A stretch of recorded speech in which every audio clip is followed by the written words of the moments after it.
الفرق ما بين الموسيقى التصويرية والساوند افكت. الموسيقى التصويرية وهو دورها مهم جدا لأنها بتحرك مشاعرك كمشاهد،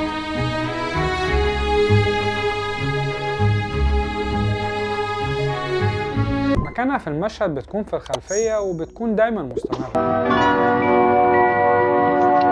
البلد اللي يشوفها من فوق غير اللي يشوفها من تحت. وهنا المشاهد مش بس بيلاحظها، لا ده بيحسها من جواه. فاحنا بنتكلم على فكره، مش بنلحن بس، بنتكلم، بنعبر عن. عشان كده بيقول الموسيقى بيعبر عن اللي جواه. واللي بيعملها بيكون ملحن موسيقي متخصص.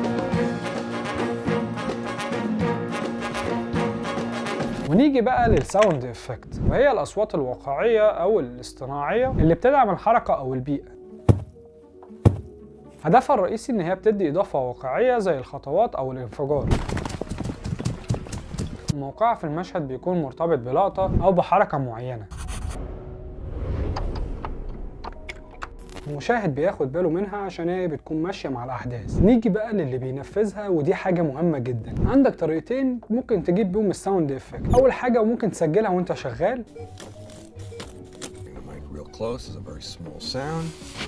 وتاني حاجة ممكن تجيبها من مصادر خارجية. الخلاصة من ده كله، الموسيقى التصويرية وهي الإحساس، والساوند إفكت هو الإحساس بالواقع. الاتنين مع بعض بيعملوا تجربة مميزة للمشاهد. وافتكر إن المزيكا هي اللي بتكمل الفيلم. لو عجبتك الحلقة ما تنساش تعمل لايك وفولو وشير، وشهيصني كده وروق عليا.